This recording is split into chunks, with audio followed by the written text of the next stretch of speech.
So hello everyone. Today we are present here with a topic that tells about the differences between virus and bacteria. Virus and bacteria.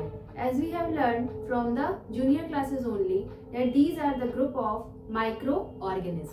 What is the meaning of microorganism? अगर microorganism की बात करेंगे तो word micro का मतलब होता है बहुत छोटा और ऑर्गेनिज्म मतलब लिविंग थिंग्स। तो क्या है ये माइक्रो ऑर्गेनिज्म जो बहुत ही ज़्यादा स्मॉल बहुत ज़्यादा छोटे हैं। We can not see them with our naked eyes, हम इनको अपनी नेकेड आइज से नहीं देख सकते हैं, उनको हम कहते हैं micro organism. When we talk about micro organism there various groups are present. The micro organism that causes disease, जिन माइक्रो ऑर्गेनिज्म की वजह से डिजीज होती है उनको हम लोग कहते हैं pathogens. Disease causing micro organism are called as pathogens. Here we are present here with the difference between virus and bacteria. Some of the viral diseases are AIDS, chickenpox, and some of the bacterial diseases are typhoid or cholera.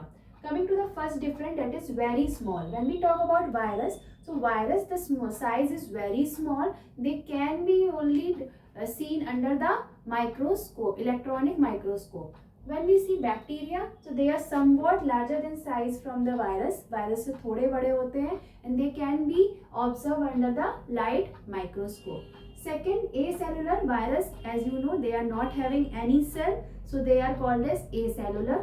Here, bacteria, they are single cell or we can say they are unicellular in nature. Third is no metabolism. They are not having any chemical reaction within them. There are no chemical processes going on inside their body. Actually they are not having body, we consider cell is not there, so there would be no metabolism. But here they are having metabolism. Bacteria is having metabolism. Third, they are not taking food by any method, they are not utilizing food. But when we talk about bacteria, they are absorbing food or we can say they are doing it by the process of absorption. Absorption से ये अपना food को utilize करते हैं. They can be crystallized, इनको crystallized form में भी किया जा सकता है, but these bacteria cannot.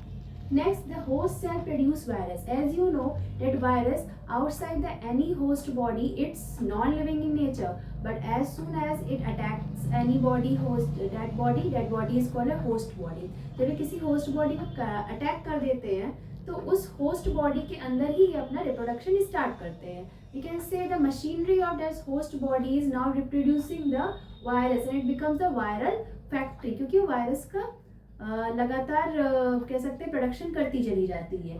So here host cell produces virus, not virus itself producing anything. Here self production or cell production is there in the case of bacteria. When we talk about virus, so they are always harmful in nature. Virus is always harmful. It's only produces diseases in human and various type of animals and plants. So these are always harmful. But when we talk about bacteria, so some good bacteria are also present that act as the, we can say, well in the welfare of the human. Like for making of curd, जब दही बनाते हैं, when curd formation is there, so they are the bacteria that is involved with lactobacillus bacteria. So lactobacillus bacteria, it is a good bacteria that helps in the production of the curd. So these are some differences between virus and bacteria. Some examples are given of the viral disease, that is AIDS and chickenpox. For bacteria is typhoid and cholera. Once you can see it from, once see all the points again.